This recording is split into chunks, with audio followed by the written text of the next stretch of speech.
Welcome to the Hope Unlocked podcast. I'm Kristen Kurtz, your host. I pray this episode is like a holy IV of hope for your soul. Please help me welcome Bret Kolman to the show. I'm very excited to have him here today. We had a chance to talk a little bit before we got started and definitely have some common connections, which is always fun when I feel like God just kind of sets up the stage to bring people on who are going to have really amazing, amazing stories. So, Bret, before we get into that, could you share a little bit about yourself? Thanks, Kristen. I am so excited to be on the show. I knew it was going to be just a God moment. It was meant to be when I saw your Yeah. background and listened to some of your podcasts. So thanks Yeah. for stepping out in obedience and having this podcast. Oh, thank you. Um, I'm Bret Kolman. Uh, I grew up wanting to be in corporate America, and I'm a business person, but Mhm. I'm a Christian, and I wanted to integrate those things as much as I could. And I tried to in my career. I Yeah. worked really hard to climb the corporate ladder and get lots of degrees, and I did. Hmm. And then in about 2017, 16, Hmm. I was working really hard and I stumbled upon something that I call a mini sabbatical, a mini retreat. Okay. And I started going on these little 60-hour retreats with friends where we would do solitude, we would do fasting, we would do praying and worship and other things like that.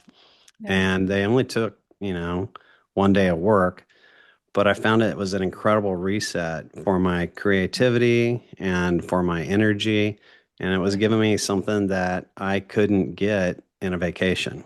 Mm. And so after 25 of those, I've done, I think, 31 now. So after 20, yeah, I've done them for 10 years. I do three a year. And That's so amazing. after 25 of those, I came back and I'm like, man, somebody needs to write a book about how these work and the benefits of them and stuff like that. And I went on the back porch and I started dictating. And in about 3 or 4 hours, I came up with like 20 of the 23 chapters in the book. And some of it, though, wasn't just about sabbaticals. It ended up being Yeah. about life lessons and about business lessons. Okay. And it was just things, I call it the old farmer's almanac for the mind, Oh, body, yeah. and soul. Okay. It's kind of just little nuggets. It's not a long book. I actually did an Audible version and it's 4 hours and 15 minutes. So it was kind Oh, of like the book that I knew I would read. sure. That's amazing. So, yeah, I did that. I also, um, had stepped out and, in 2024, actually, after doing, 23 of those mini sabbaticals, I had the kind of the leading and the courage, to take a full 1 year sabbatical. And I felt like I prayed about it for a year before I did it. Mhm. And, I felt like the Lord said it's there for the taking, meaning it wasn't wrong to not do it and it Yeah. wasn't wrong to do it. And it was just an invitation. Oh, I love that. Wow.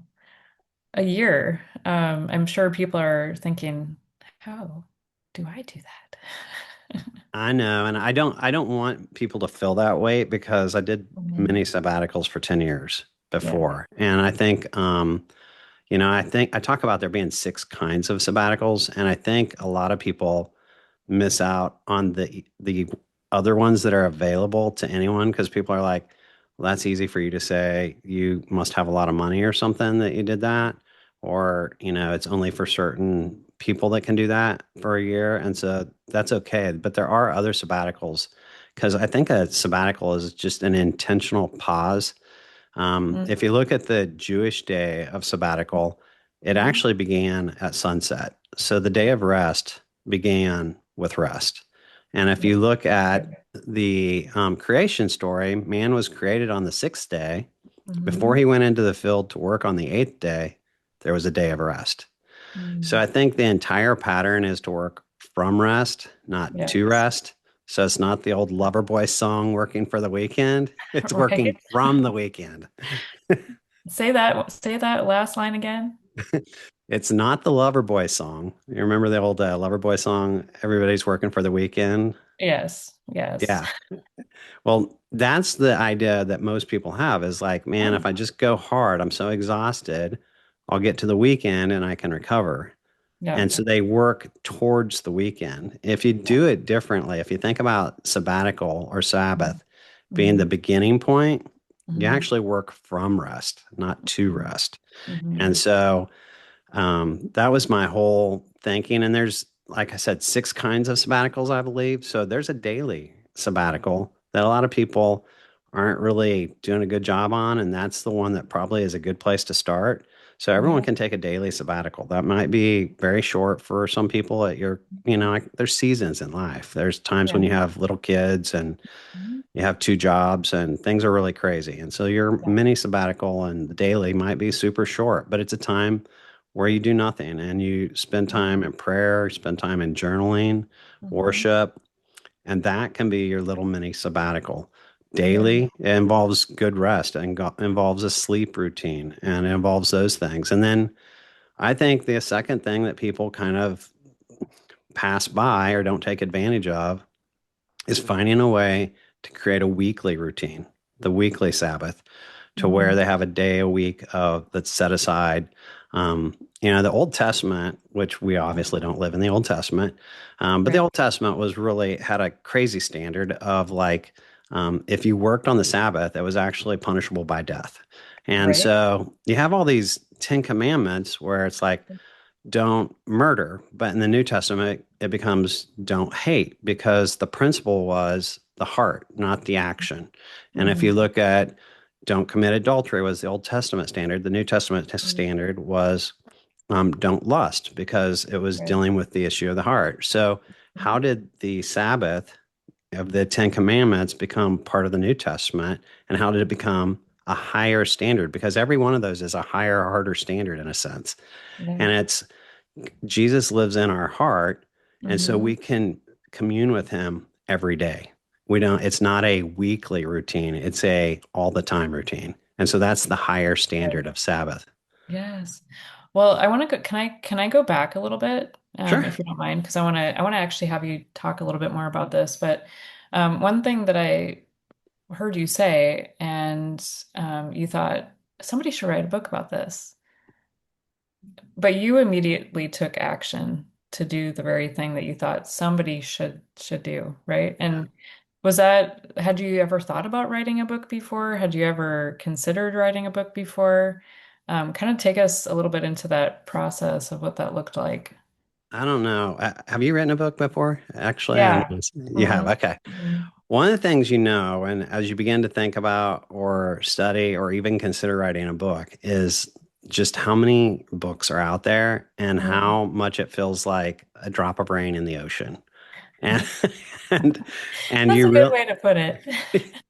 you realize very quickly that this is not a money making venture. That this is something you do because you want to sort of leave a legacy of information behind. Hmm. And so, had I ever thought about it? Yeah. Had I ever started on it? No. But I'd thought about it for all kinds of different, ideas like, oh, that'd be an interesting book. Oh, that'd be an interesting book. Oh, that'd Yeah. be a good story to tell. Yeah. But there was something about the sabbaticals that I knew I was uniquely in a position to write that book because I didn't know, I don't think there's very many people who have ever taken 25 mini sabbaticals, small retreats, Hmm. for 10 years, over the course of 10 years, Yeah. and been in a position as a CEO with 1,500 employees and multiple direct Yeah. reports and physicians and stuff like that. And I thought, I'm uniquely positioned, and these sabbaticals gave me resiliency. They gave me Hmm. creativity. They Hmm. gave me wisdom. They gave me discernment. They gave me rest. And they gave me all these things and all these nuggets of wisdom. A lot of them Hmm. came out of those sabbaticals. And Yeah. so I felt like it was a book that I was meant to write because I was in a unique position to write it. Yeah, yeah, absolutely. So, can you tell us about maybe that first sabbatical? Like how did that come about? What was your thought about it? I know a lot of times people think, even myself, probably 8, 9 years ago, I was like, God was like, we need to teach you how to rest. And Uh-huh. Yeah. at that point in my life, I thought rest was inefficient. So, Yeah. Did you have that thought process in the beginning? Uh, And then what did it look like for, like, what was your first experience? Tell us about that. oh, well, 100%. I mean, I think everyone who's really a type A driven person is used to caffeine, adrenaline, Mhm. Like, go, cortisol, go, all the go. things that keep you, competition, the Hmm. things that keep you slightly stressed out and on edge so that you can perform a little bit better. And Hmm. the problem is, if you keep those chemicals going all the time, those are the things that create high blood pressure and Yeah. headaches. And honestly, some of the other hidden costs are depression and some of the things like that. And Hmm. so, me and a buddy had heard a teaching about Exodus 34, which says 3 times a year you will meet with me. And so we just decided to do it. I mean, we're just like, hey, that sounds like a good idea. Let's give it a Yeah. try. So me and Buddy set up. We booked some cabins in the woods, and they were out. They were brand new. They'd never had anyone stay in them before. It was like a 2.5 hour drive from where we lived, and it was very isolated. It was really cool. Yeah. And we pull up, and there's two guys there that have just built these cabins, and there's us two guys, and I don't know what they thought we were going to do out in the woods for 3 days. They were really freaked out, and they're like, Oh, make sure you clean your dishes, and like we're not using dishes, we're fasting, and they're like, okay, well, are you having any parties? Are you having anyone over? And it's like, no, we're not doing any parties, having anyone yeah. over. So they were pretty freaked out and didn't really, like understand why these guys are in the woods. And Yeah. so we ate our final meal Saturday night together and had kind of a celebration together.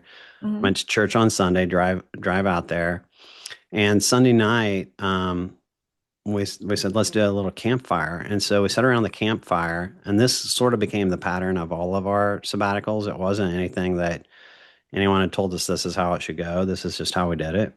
Hmm. So we started our little campfire, and we started talking about, like what's things we'd like to do, and what's our vision, and what's our dreams, and what things are we struggling with, and what's our hopes, and Hmm. stuff like that. Today, when we do campfire talk with new people, we kind of equate it to the two blind men who are crying out on the road. And they said, someone told them what's going on. They heard this big commotion. It's like Jesus is walking by, and they're like, Jesus. And they start screaming his name, screaming his name. He walks over to him and he says, "What do you want?" It Mm. wasn't one of those things where it's like he walked over to him, touched him, healed him, kept Mm. going. Yeah. He made them state what they wanted.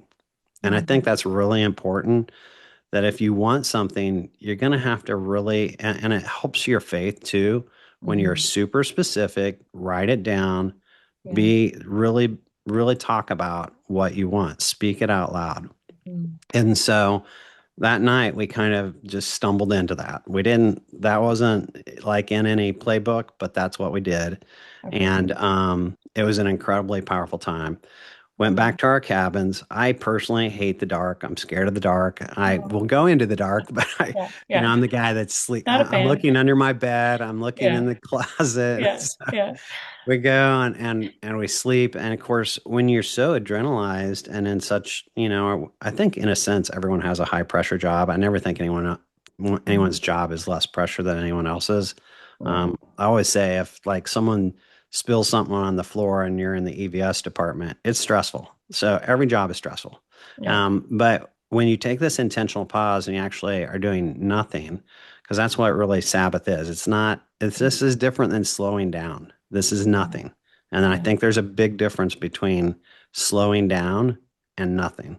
And so Hmm. when you take this intentional pause, when you're in true solitude, you Hmm. start hearing differently because Hmm. you get in a true rhythm of peace, and and this is what you're, that way, when you see fake peace or counterfeit peace, or when people are trying to sell you something and you don't feel peace, you actually Yeah. know exactly what peace is.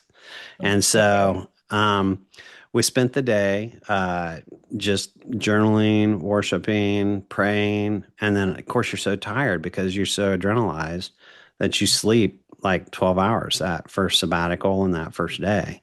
And Yeah. it's just a recovery period. And then when you get that kind of sleep, you start getting creative and you Mm, start getting ideas. And then I would journal questions. Jeremiah 33:3 says, the Lord says, ask me, and I will mm, tell you remarkable things you do not know. So he mm. wants us to be curious. He wants to ask us and he wants to tell us. But Yeah. he can't do that if you're not in a place of peace and a place where you can listen. Yeah. And so that's something you can do at any of your sabbaticals. You don't have to do a mini sabbatical, a retreat sabbatical. You can do Yeah. it daily. Um, so we did that all day long, and that night we got together, and sort of the second night question is, where did you hear God, experience God, feel God? Mhm. And it gives you having another person. Now, I've done the sabbaticals alone. I've done them with my wife, and I've done them with up to 30 people. The campfire talk is just with like 8 people at most, usually. Okay. But I've done these with not hardly anybody and a lot of people, and I've done it alone. I found the best benefit is to do it with other people because it does kind of make fasting easier. It kind of just gives you someone to bounce your ideas off of because Mm. you need wisdom, and in the council of many Yeah. there is wisdom. And so we did that. We got together that night. We didn't talk though during the day, so it was like a Oh, silence. Yeah, so there okay. was it's kind of like a no talking. Now, were So you staying in the same cabin? no, there was Oh, you were staying in two two. Okay. cabins in the woods. Okay. Gotcha. Gotcha. Gotcha. Gotcha. I think I missed Uh, that part.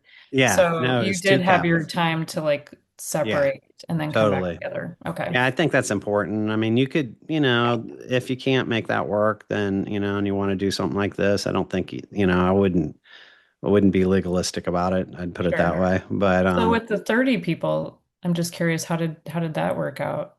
we have 30 separate rooms. It's basically the Mm. equivalent of a hotel in the woods. Oh, okay. And it's got almost I think it's 400 acres. It's got like a 20-acre lake. Okay. Um, and it's got like a chapel. It has like a big conference room where everyone can get together. It has a cafeteria. And Oh. so, yeah, to Now, have is this your property? I wish. Oh, I Maybe was like, someday. wow. Yeah, I'm like, Prophesy I'm that. prophesying this. That's cool. Yeah. Okay, so that makes sense. Okay, keep going. This is really, really good. Yeah. So then, you think the sabbatical then on Tuesday morning. So you're going through the night, and during the night, you may wake up, you may read your Bible. You don't know what will happen that night. You may have a Mm, dream. You may have ideas that come to your mind. I try to journal questions, um, even if I don't feel like I got a certain answer, I write down what I kind of my instinct is. yeah. Um, there was a study, and I got to find it again someday, but there's been a study about how two people, you could hold a coin, that was like, I forget how much different, like 1 gram or 2 gram difference. Mm, Not that it should not be able to tell which one is heavier, and mhm. just ask people like which one's heavier, and they're like, I think they're the same weight. And it's like, well, if you had to choose one that was heavier, which one would you take? And Yeah. people are remarkably accurate on that Mm, because and that's the thing that you have to realize when you ask God a question and you write down the answer, even hmm. though you may not feel it's 100% right. Yeah. God gives us, Job talks about who gives instinct to the mind and intuition to the heart. Hmm. Job chapter 36. Um, and it's a powerful verse that reminds us that God is the one that provides that. Yeah. So like, can I ask you prior to kind of going into this, did you have like a connection with the Lord like that, where you were journaling, where you were Uh, hearing, or was this kind of a new experience to be able to get, because I always say like it's really hard to hear him when there's so much going on around you, obviously. So was this kind of a new experience for you to really hear more I from him? definitely, yes. It's an Mhm. experience to hear more. I'd always been, I mean, I grew up in a Christian family, and I married well, and I'd been in church for many years, and read my Bible many times. And so I wasn't at zero, but I Mm. think Okay. there's something that happens I'd never had that kind of solitude. And so Ever. I'd never, no, I don't think anyone without intentionality, and that's the key. There it It's is. like, it's you three, if you're going to do a retreat or you're going to have time alone with God Hmm. daily, 5 minutes, weekly on Sunday, Yeah. maybe it's just an hour to start. Maybe that's all you have time for. Maybe in this season, that's where you're Yeah. at. That's okay. There Yeah. is no condemnation. So So wherever you're true. at, you start. So the intentionality is the important thing. And so when Hmm. I'd never intentionally tried to pause. Wow. And how can I ask how old you were at that point? So I'm 59 now, and I think that was about 12 years ago now. So I would have been 47. So I'd Okay. went a long way in That's a life long, and in my and how, career. like, how was your health at that point? I Like, was really in great health. I mean, were you? I've Okay. done two marathons. I ran track a little bit in college. I've done two marathons. I've done Okay. two bike rides across to Iowa. I've Okay. done Mhm. triathlons. I mean, Oh, that's great. yeah, I'm zero compared to that. I feel like I've let myself go comparatively speaking, but I'm still pretty healthy.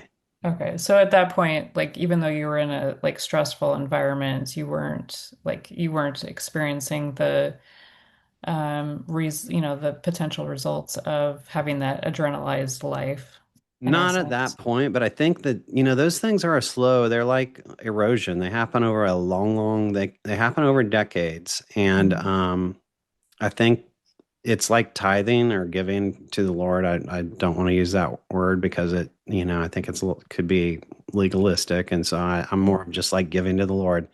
I Yeah. don't know how my life would be different if I didn't give, but I know Hmm. that I've had a very blessed life. And so Hmm. I don't know how healthy or unhealthy I might be had I not started this 12 years ago, but I Hmm. believe God's ways work and God's ways are proven over time. And that's what makes, when people are like, I could use this drug one time and it wouldn't hurt me. They're probably right. It wouldn't. It's just what decades of that drug and the addiction and the destruction. So, Yeah. those things are slow. They're a slow melting of an ice cube of your life. And so Hmm. you have to push back with intentionality against the Hmm. slow creeping, um, things Yeah. that can destroy your life. Yeah, absolutely. And I love that you're using the word intentional. It's there's this time probably I don't know, probably 6, 7 years ago that I often see words within words and I saw like pay attention to the tension. And even in the word intentional, Hmm. there's tension, That's right? right. There's a tension in being intentional, right? Absolutely. I, Because especially when, you're talking about we're in a world that's very fast paced and you were a CEO of I want you to talk more about that, but being in that position, were there other people that were doing this at I that don't think point? Well, no one from my workplace ever went that I can think of. It happened to be that the group that we started doing this with was mostly entrepreneurs and Oh, business okay. owners. Oh, And wow. so most of them were people that were in that role, not an employee role. And Okay. that's part of, I think, what, I'm trying to roll out as a idea is that it's not just for business leaders, it's for everybody. Yeah, say that one again. I think sabbaticals and the mini retreats and, the sabbaticals, it's not just for people that are in high pressure jobs or Hmm. quote high pressure. Cause like I said, I think every being a mom's high pressure. I don't, Right, right. right. So just because your pressure is not based on your paycheck. Yeah. Everyone has stress. Everyone has things going on in their life. And Hmm. I think it's for everyone. Sabbaticals are meant for everyone. Sabbaticals are there for everyone. It's there for the taking. You can find a way. You can find the ability to do it if Yeah. you plan ahead. And Yeah. it might have a small cost to it. You might have to your sabbatical might be in a tent and you might have to Sure. rent a campground for $25 a night. And you might have to take 4 hours of vacation because you can't get back to work in time. And so you Hmm. might want to spend $20 on firewood. So there might be $100 in cost. So, but the Bible also says, and this is Old Testament, but I do think there's a little application. I always believe the Old Testament had principles that pass Hmm. through the New Testament. God said, "Don't no one should appear before me empty-handed." And Hmm. so I think it's okay to have a cost to meeting Yeah. with God. It's Hmm. okay to have a cost to meeting with God because God's worth it. Yes. That's so good. So you guys, you finish up your first retreat sabbatical Yeah. together Yeah. in So Tuesday separate we broke our cabins. fast, Yeah. and that was the And end of our first one. then this was a 5 day, correct? Three. Or three day? So Saturday we ate dinner. Sunday we went to church. But we started our fast Saturday night after we ate. Hmm. Hmm. Sunday went to church and started and went to the campsite, had our first Okay. campfire night Sunday night, campfire night Monday night, broke our Hmm. fast Saturday or Tuesday morning at 7 a.m. So it's Okay. 60 hours. Wow. So that last day, I'm just imagining you guys looking at each other going, kind of like what just happened? Like, uh, what did you both think after this first experience? Well, I mean, you just think, I can't believe how amazing this is, how needed this was, how much I Hmm. got out of this. Um, I don't know. It's like taking a good shower. Yeah. You may not realize how much you're going to appreciate the shower until you get in it. It Yeah. was amazing, and Oh. it felt just like we were going back energized and full of life, and like we're planning on our doing our next one and our next one and our next one. So you guys were like, okay, there's more. We need to do this. And at that point, were you thinking we need to tell everybody about this? We did. We went back and we told everyone, and everyone said that sounds great, and they didn't go. So for Okay. we went on like seven together, and no one else went. And Wow. then So for those first seven, it was just the two of you. yeah, yeah, Okay, so I just want to stop here for a second. So that was like 2 years worth of yeah. going to Although get just the we two. missed some in our first 2 years, there was some pretty big family stuff that came up for one of Okay. us, and so we had to miss one. But that's one of the things I think that's important. I never want something to be legalistic or Yeah. like guilty, Yeah. like so it happens. But Yeah. yeah, but yeah, we did seven of them before anyone came. Okay. So you had this intention. We're gonna use that word. Yeah. You walk away saying, "Oh, everybody needs to do this." Were you inviting people? You were Uh, inviting a lot of we did people invite into them. We it? invited them, and what finally, I think, what you have to have, and this is probably number one. I probably wouldn't have kept doing it had I didn't have a friend, and I don't know if he wouldn't have kept doing Really? it if he didn't have a friend. Well, Wow.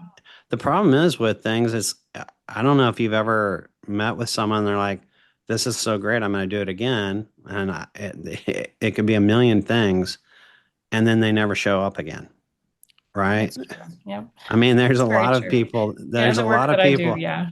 Yeah, and it's in our minds are tricky. At the time, we're excited and we say we're going to do it, and then Mhm. life And then life. happens, and if Yeah. we don't plan it and we don't schedule it, then it Hmm. doesn't happen. And so, what happened was he scheduled and planned and booked like seven rooms.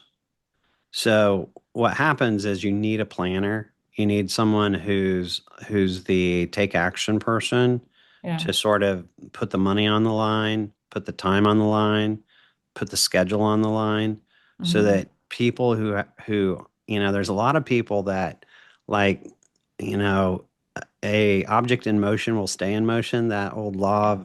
Yeah. and but that starting energy is the key, and Hmm. the picking a date, picking a location, Hmm. scheduling the place, giving them their money up front. Hmm. That's the energy to start Hmm. that I hate to say it, but probably 90% of us don't have. And So what you're saying is having somebody who would say, okay, this is the date. This is where we're staying, like having it mhm, all planned out and actually like having that person pay for the 7 rooms ahead of time. yeah. Yeah, so he did, and so that created the activation energy for Hmm. others. It lowered the activation energy for others, that old Hmm. chemistry term, to where they then were started participating. And then once they started participating, they're like, wow, this is awesome.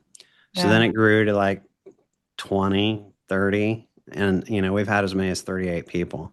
And so I did one with my dad passed away, and so I did one alone with my wife, Yeah. um, in on the land that family land, and we got a camper and went out there, and so I didn't do it with a group that time. I did it with my Hmm. wife because I thought it was the first year after my dad had passed, and I thought it was the kind of an important one to do with her. But that was a unique one because when we were on that one, I'm walking the land that I've been on many, many times before, and we found this marker that was set there in like 19, I think it was 67 or 66 or something.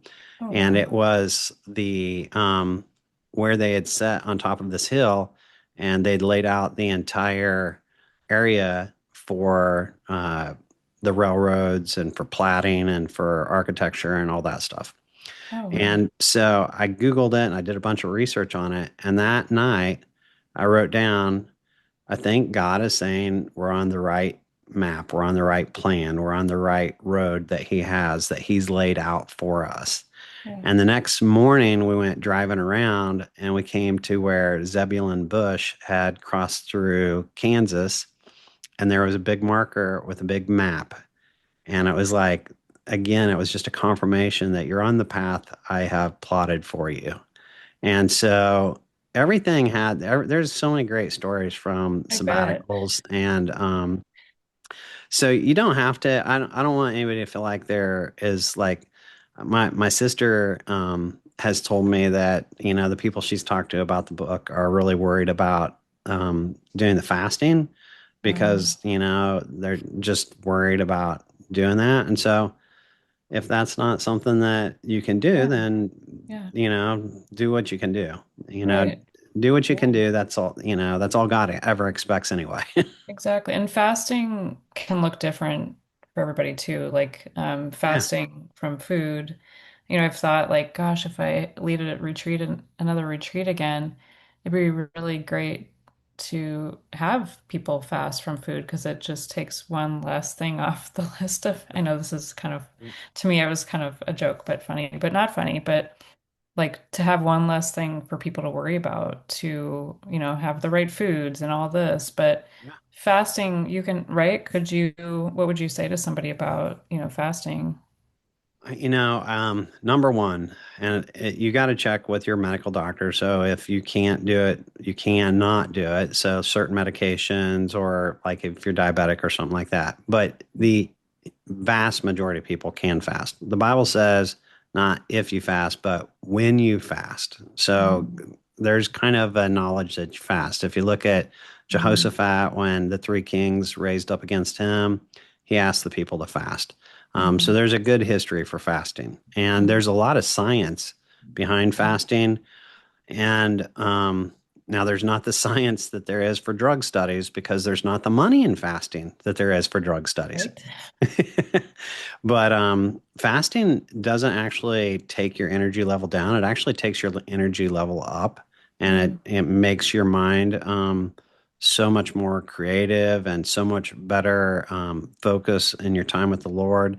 And there's so much, I hate to say it, there's so much junk in our food and in our environment today that So it's, if true. you can eliminate that, I would highly, highly encourage it. But if you can't, I would encourage you to fast something else that's very important to you during that time, and maybe do something a little bit different with your meals that's somewhat sacrificial. And Yeah.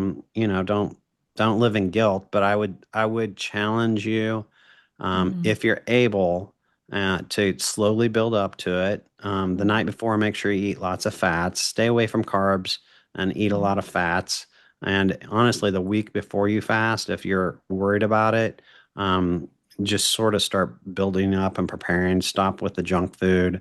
Um, Mhm. I do it so Mhm. often that it's not really that hard for me. I've never Really? really, I mean, there's sometimes like you get hungry, but I take a pinch of salt if I get a headache. Mm. And that usually is the salt and water will usually Mhm. take away most of your headaches. And Mhm. most time, if it's just hunger, the feeling will go away in about 2 hours.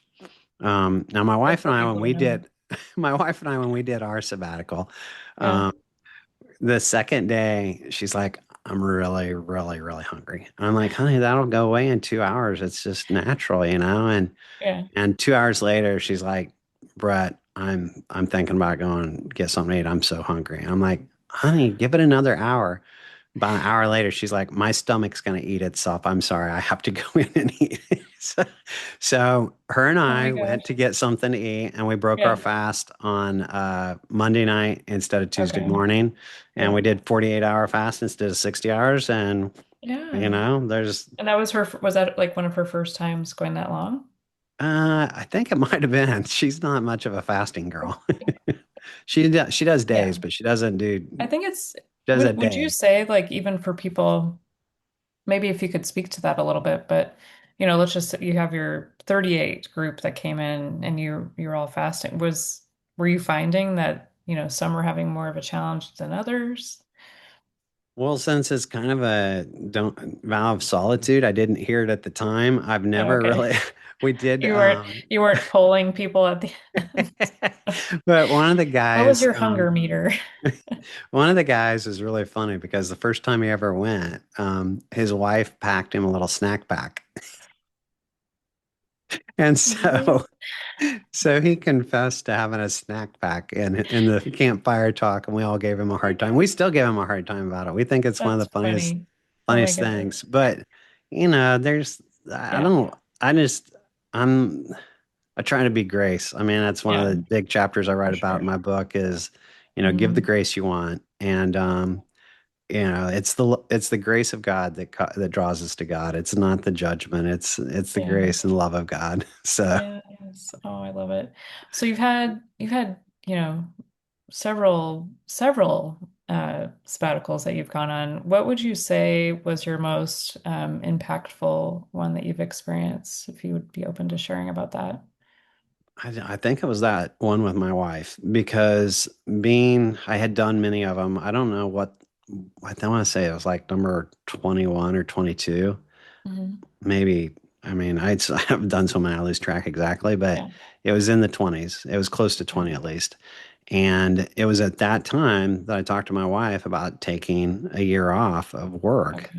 And we had a farm and we were staying on my mom and dad's farm, but we also own a farm like a Yeah. couple of miles away from that. Okay. And it was the seventh year that we owned that land. Hmm. And that next year, I think next year, because this was in 22. Yeah, I think that sabbatical was 2022, June of 2020. No, it would have been even like, sorry, I can't even come up with the exact date. But um, I said, I think I'm going to let the farm, I'm not going to plant anything on the seventh year of the farm. And my wife's like, that's kind of Old Testament. That's not really where we have to live. And I'm like, I know, I agree with you. Um, I'm just thinking about like letting the land lie fallow. And, Hmm. I don't know what benefits will come from it or I know it's going to cost us a little money, but I Hmm. think we could do it. And, she's like, okay, we'll talk to the farmer about it. So talked to the farmer, and the farmer said, well, you can't really not plant anything. That's actually not a thing. And I'm like, why is it not a thing? He goes, because there's seeds that will become weeds, and those weeds will give more seeds, and those seeds you can't get rid of for 70 years, up to 70 years with some plants. Even if you treat it and you get rid of 90%, 90%, 90%, in 70 years, you still have some fraction of a seeds left that can take over and these weeds can come again. So he's like, I'll plant grass. I'm like, that's perfect. So he planted some kind of grass. And for his efforts, he took one harvest of the grass, and for my efforts, we just let it lay.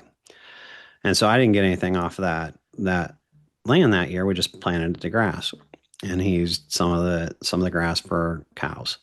And so that next year, when we came back and planted wheat, that wheat went crazy, and I do mean crazy.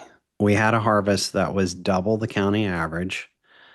When he pulled up a chunk of wheat, there was two earthworms that were working the chunk he'd pulled up, not one, but two. It was waist high, which he's like, haven't seen waist high wheat in a long time. And the wheat was what you would call seed wheat.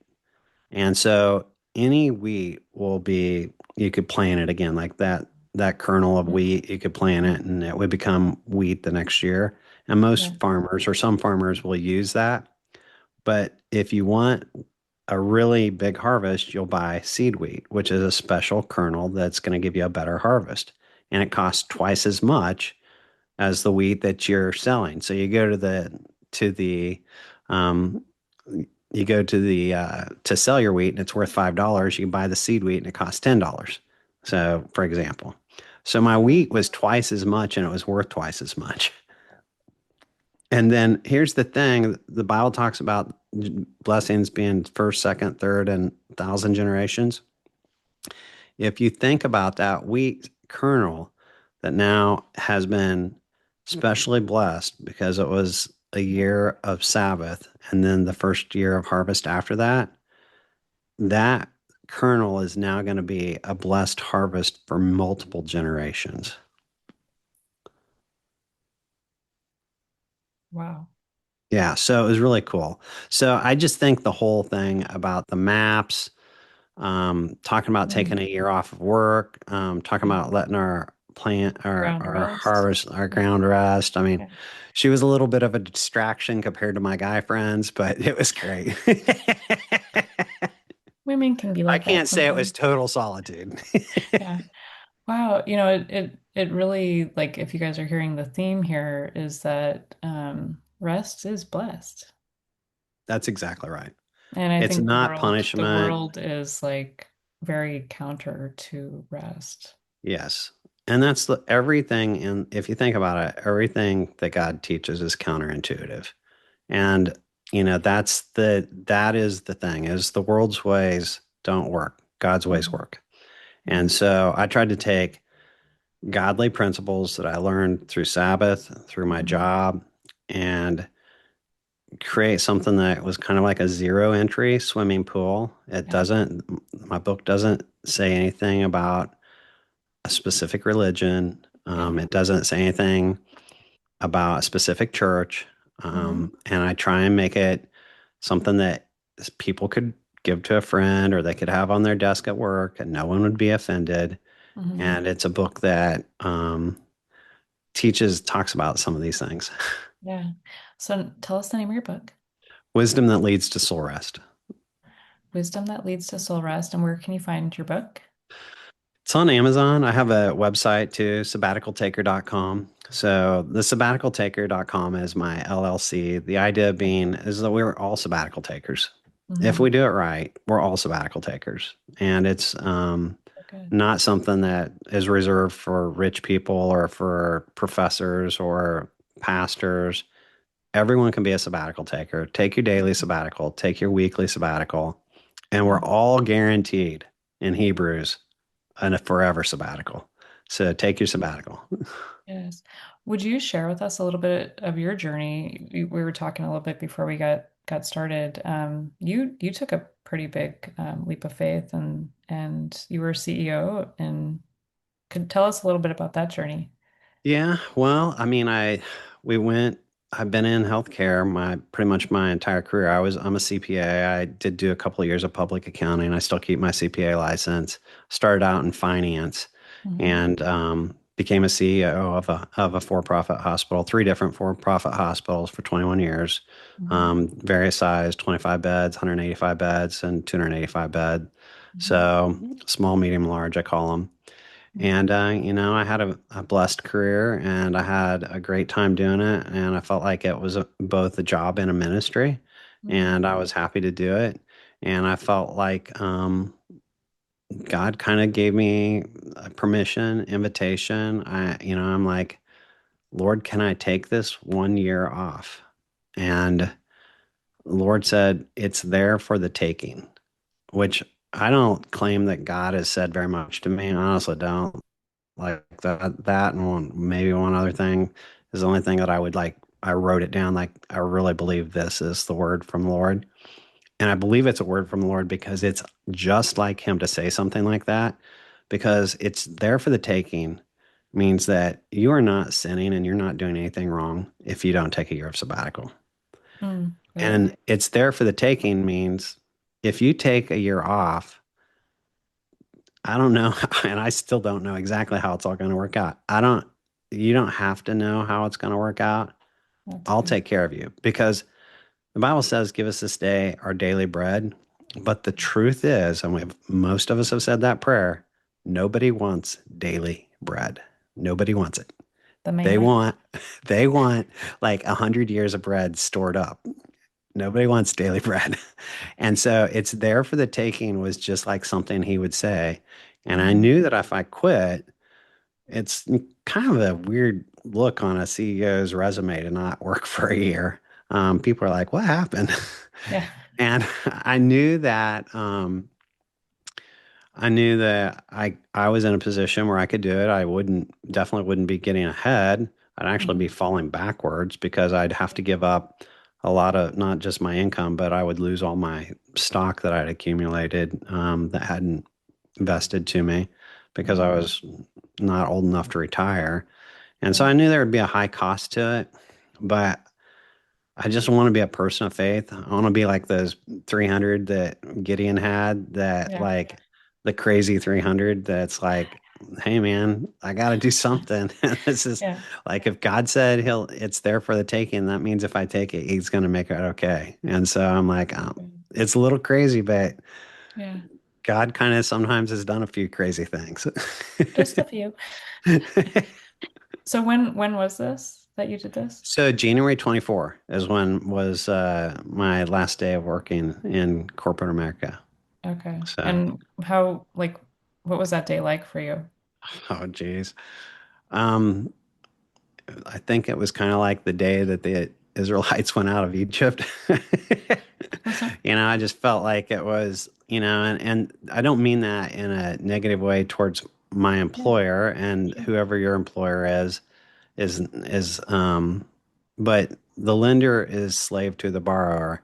Hmm. And if you look at the way that the Israelites felt a anguish towards slavery, um, that bitter roots that they ate with their Passover meal, that's the same, that bitterness is the same word that's the anguish of slavery. And he was rolling back that bitterness, that anguish.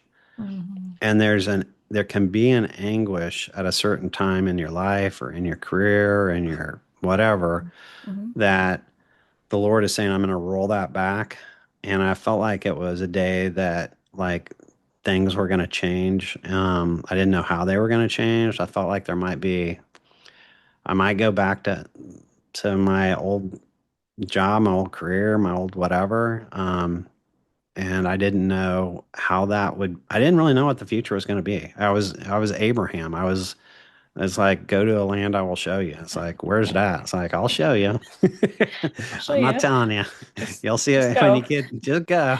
Just So go. I was kind of like walking out. I was Abraham going into a land that the Lord will show me. And I felt like the Israelites leaving a country that they would never return to. And it was kind of, um, it was bittersweet, and I was thankful for everything that it had provided me and my family for many years, and I Hmm. was grateful for that and the people that I'd worked with and the impact that I'd had. But Yeah. I believe that you know God said it's there for the taking, so I believe God had another plan. Yeah. That's so good. Can I ask, did you have like a lot of supporters, or did you have people going like, what do you think? I Well, mean, did you have all of the things? no, well, since I'm 57, I think people didn't, it looks a lot like a retirement to a lot of people. I really admire Okay. the people that would do this at 40, or 30 or, I was 44. 50. Yeah. So yeah, I mean, that's a bigger leap of faith, quite Hmm. honestly, right? So, It's all, it's for all, me, it's all. yeah, I'm sure there were people that were like, what's going on? But I had my group of 30 plus people that I'd went on sabbaticals with. I'd ask people as they were in my campfire talk for Hmm. the last year. So I'd had three of those when I started talking about it. That it's Hmm. like, hey, pray with me. I'm really thinking about doing this. Pray with me. I'm thinking about doing this. So when Oh, I that's did good. it, it wasn't, you don't you don't want to make an emotional decision, and Right. you don't want to make an unwise decision. That's a big financial decision. Hmm. So you want to get wise counsel. You Hmm. want to make sure you're being led of the Lord and not led of your flesh, and not doing something out of a reaction. It's something that maybe it's happened in the recent past that doesn't recognize or represent the Hmm. long-term past. And so I think that you want to, in the council, many there's wisdom, and you want to get a lot of counsel for a decision like that. So Hmm. I would not, I would not, encourage people to rush out, but Hmm. I would encourage everyone to start with their daily sabbatical, then Hmm. make sure you implement your weekly sabbatical, and then maybe you start doing some retreats.